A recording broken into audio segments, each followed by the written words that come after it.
Hello, my dear students. How are you all?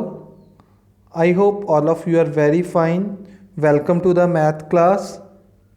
So, let's begin our today's lecture.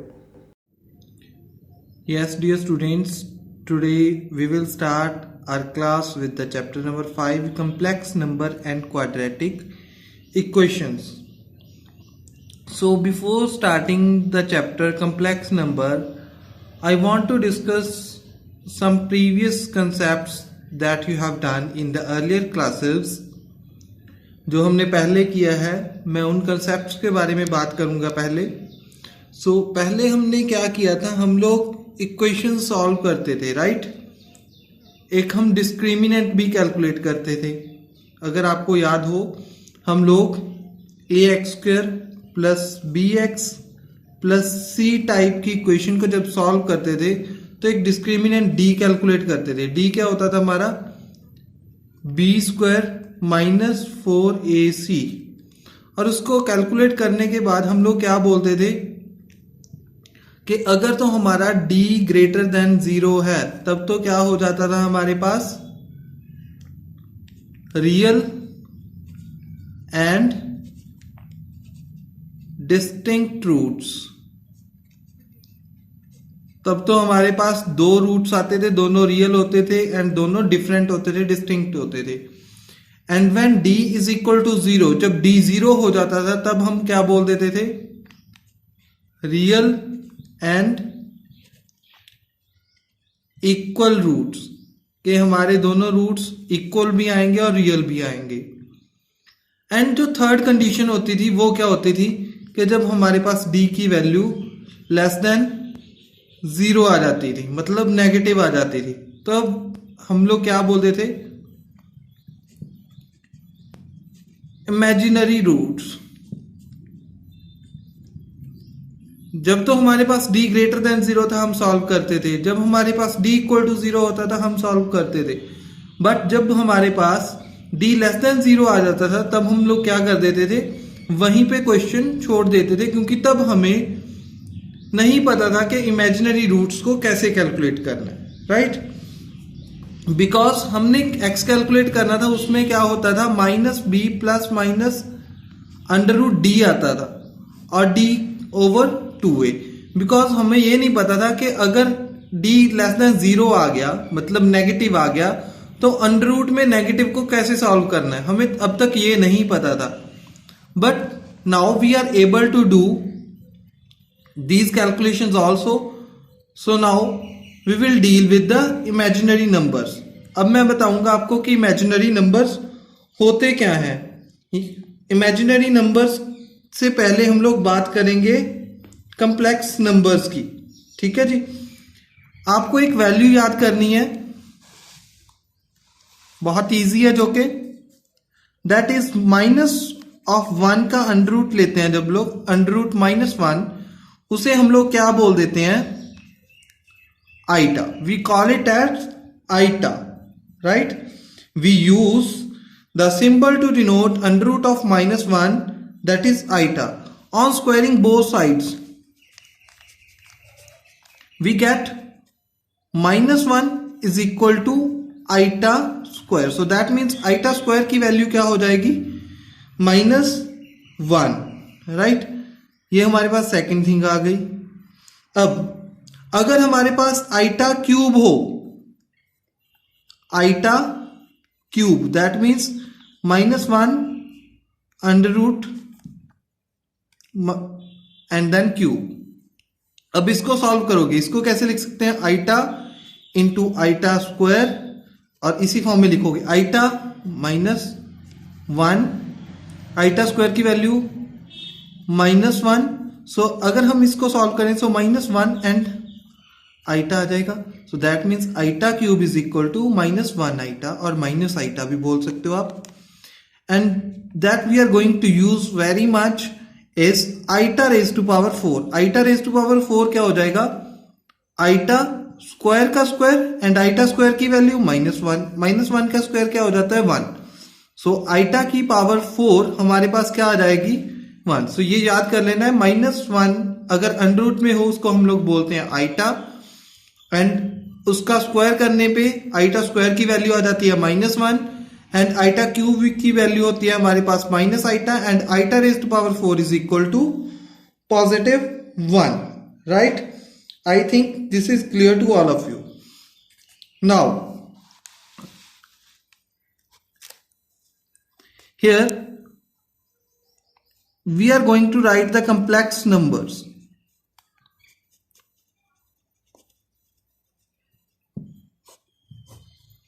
Complex numbers हम कैसे right करते हैं? A number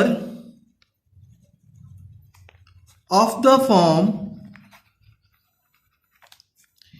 a plus iota B, कोई number जिसको हम a plus iota B की form में लिखते हैं, where a and b are real numbers,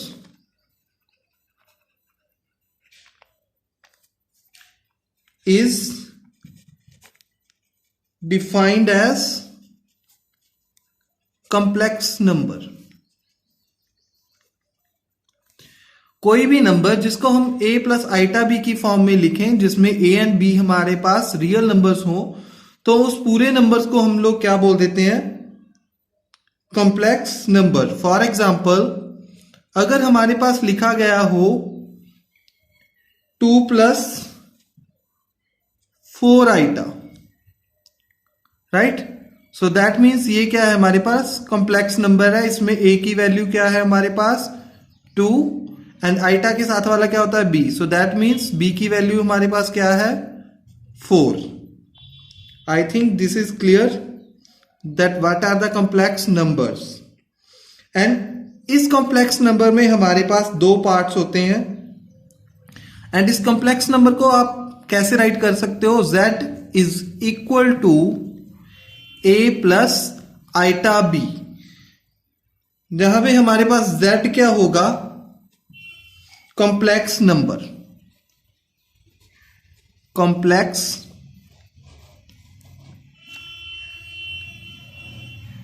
number. And इसके जो दो पार्ट्स हैं, इसको हम लोग क्या बोलेंगे? ये इसमें आइटा नहीं है ना, तो ये रियल पार्ट है. सो इसको बोल देंगे हम लोग रियल पार्ट.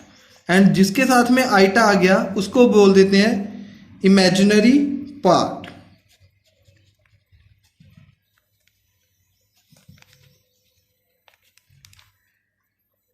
राइट? सो जो आइटा के साथ वाला पार्ट होगा किसी कॉम्प्लेक्स नंबर का, उसे हम लोग बोलेंगे इमेजिनरी पार्ट. एंड जो विदाउट आइटा होगा उसको बोल देंगे real part. Right?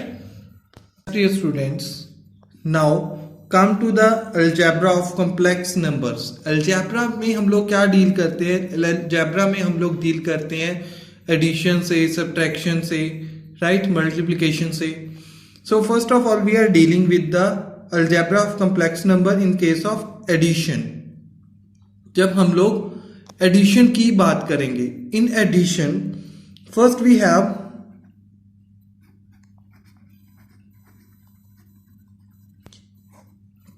The closure law, जिसको हम लोग क्लोजर प्रॉपर्टी भी बोलते हैं. क्लोजर लॉ क्या बताता है कि अगर हम लोग दो कॉम्प्लेक्स नंबर्स को ऐड करते हैं, देन जो हमारे पास रिजल्टेंट आता है वो भी क्या होगा? कॉम्प्लेक्स नंबर होगा. Right? We can say if z1 and z2 are two complex numbers, then z1 plus z2 is also a complex numbers. So closure property के बाद आती है हमारे पास second one, which is commutative property.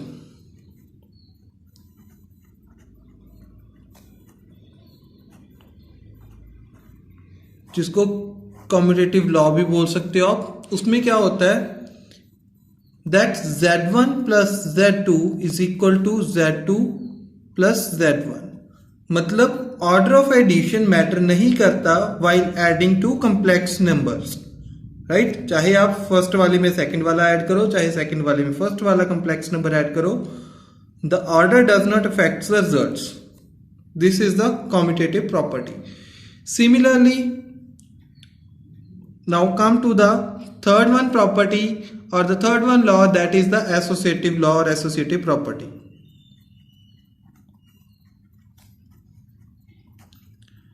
Associative property always deals with the three numbers.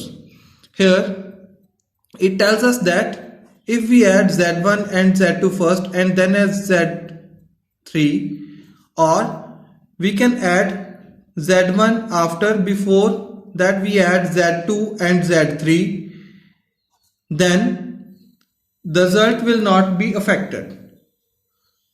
Both the things are same.